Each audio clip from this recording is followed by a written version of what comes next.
तो hello guys, कैसे हैं आप लोग? मैं आपको आज कुर्ती बनाना सिखाऊँगी।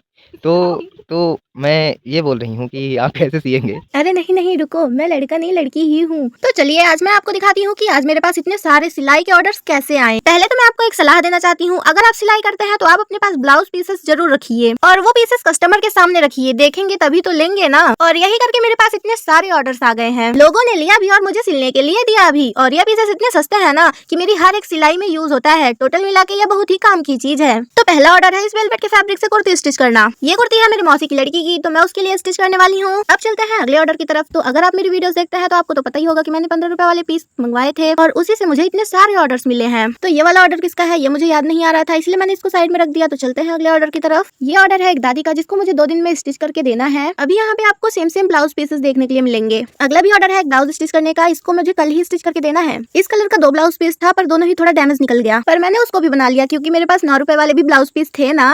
और ये दोनों ब्लाउज पीस एक ही कस्टमर के हैं, इन दोनों का मुझे ब्लाउज ही स्टिच करना है और इसे भी मुझे परसों स्टिच करके देना है। अभी तो मैंने आपको बताया ही नहीं कि ये ब्लाउज पीस कितने के हैं, बहुत ही सस्ते हैं। रुको रुको बताऊंगी। पहले इसको देख लो, इसको मैं 100 रुपीज में सेल करती हूँ। तो इसका मुझे सिलना है ब्लाउज। ये पीस हुआ 100 रुपीज का और सिलाई हुई 150 की, टोटल हुआ 250। इस बार अगला ऑर्डर है कुर्ती स्टिच करने का, एक नहीं दो और ये है एक ही कस्टमर का और वो कस्टमर है एक छोटी सी बच्ची, तो उसके लिए मुझे बनानी है डोरी वाली कुर्ती। अगला ऑर्डर है एक दादी का, तो उनके मेजरमेंट की तो जरूरत ही नहीं है क्योंकि इनका मेजरमेंट मेरे यूट्यूब चैनल की वीडियो में तो मिल ही जाएगा। अगला ऑर्डर है कुर्ती स्टिच करने का। इस कुर्ती में डोरी नहीं लगानी थी, स्लीव्स भी लगानी थी, इसीलिए इसमें 2 पीस हैं और स्लीव्स भी चाहिए था फुल, इसीलिए 2 पीस यूज किए हैं मैंने। इन दोनों पीस से एक ही कुर्ती स्टिच करनी है और ये है एक ही कस्टमर का, तो इसको भी मुझे जल्दी ही स्टिच करके देना है। तो मैं इसको भी साइड में रख देती हूँ। यहाँ पर मैंने सभी पीसेस को अलग अलग करके रखा है ताकि मुझे भूल ना जाए। फिर भी अभी मुझे कहीं ना कहीं कंफ्यूजन है कि कहीं मुझे भूल तो नहीं गया, ये उसी कस्टमर का है कि नहीं है। पर मुझे ये जरूर याद है कि मुझे कितने ऑर्डर्स मिले हैं, मुझे क्या क्या स्टिच करने के ऑर्डर्स मिले हैं, क्योंकि मैं खुद इतना ज्यादा हूँ कि मैं आपको बता भी नहीं सकती और दिखा भी नहीं सकती।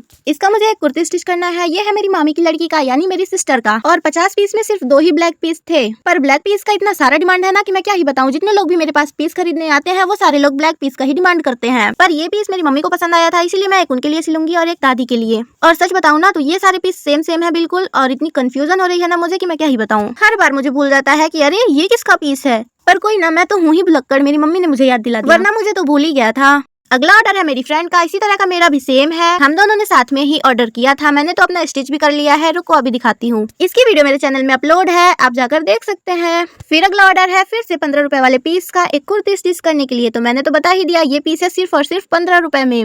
और सच बताऊं तो ये मेरे बहुत काम आता है, हर कुछ जो भी कुछ सिलना होता है उसमें इसका काम तो बढ़ ही जाता है। तो इन सभी ऑर्डर्स को मुझे जल्दी से जल्दी ही कंप्लीट करना है। और जो मेरी फ्रेंड का ऑर्डर है उसको मेरी तरह ही सिलवाना है, एक कुर्ती सिलवाना है, एक बॉटम सिलवाना है और एक शॉर्ट कुर्ती सिलवानी है। अगर आपको भी इतने सारे ऑर्डर्स चाहिए तो कुछ रूल्स को फॉलो करिए, मैं अभी आपको बताती हूँ। खुशी की बात तो ये है कि अभी जस्ट मुझे एक और ऑर्डर मिल गया है। तो अगर आपके पास ऑर्डर्स नहीं आते हैं तो आप इन रूल्स को फॉलो कर सकते हैं, जैसे कि आप अपने पास पीस रखिए। अगर आपके घर में किराना, विशाद खाना, इनमें से किसी भी चीज की दुकान है तो वहाँ तो कस्टमर आते ही होंगे, इसीलिए आप उसी दुकान में पीस भी रखना स्टार्ट कर दीजिए। लोग देखेंगे तो लोग लेंगे भी और आपको सिलने के लिए ऑर्डर्स देंगे भी। मेरे घर में किराना की दुकान है, इसीलिए मैंने जितने भी पीस रखे थे उन सभी को अपनी दुकान में रख दिया। जितने भी कस्टमर दुकान में आते थे उन सभी को पीस दिख ही जाता था, तो कोई ना कोई तो इसको ले ही लेता था, वो सारे ऑर्डर्स मुझे ही मिल जाते थे। यही करते करते आज मेरे पास इतने सारे ऑर्डर्स हैं। रुको रुको अभी तो और भी हैं। अगर आपको इतने सारे ऑर्डर्स नहीं मिलते हैं तो आप लोगों को दिखाना स्टार्ट कर दीजिए कि आपको क्या क्या आता है, क्योंकि जब लोग अच्छा देखेंगे तो ट्राई तो जरूर करेंगे। अपने काम को इतनी फिनिशिंग के साथ करो कि लोग एक बार नहीं, 2 बार नहीं, बार आपके पास सिलवाने आए। जब मैंने सिलाई करना स्टार्ट किया था तो मेरे पास भी ऑर्डर्स नहीं आते थे, फिर मैंने जुगाड़ लगाया और जो भी यूट्यूब में वायरल डिजाइन थे उसे बना के रख लिया। लोग देखते गए, लोगों को पसंद आता गया और मुझे ऑर्डर्स मिलते गए। तो अब मैं आपको बताती हूँ इस ब्लाउज पीस के बारे में। ये टोटल थे 50, अभी ये मात्र मेरे पास बचे हैं 20 पीस और ये पीस मात्र 15 रुपए पर पीस है। अभी तो मेरे पास इससे भी सस्ता पीस है, वो है 9 रुपए पर पीस। पर 9 रुपए वाले पीस को तो मैंने अस्तर के लिए ही यूज करके खत्म कर दिया। अगर आपको वीडियो पसंद आए तो लाइक, चैनल को सब्सक्राइब जरूर कर लीजिए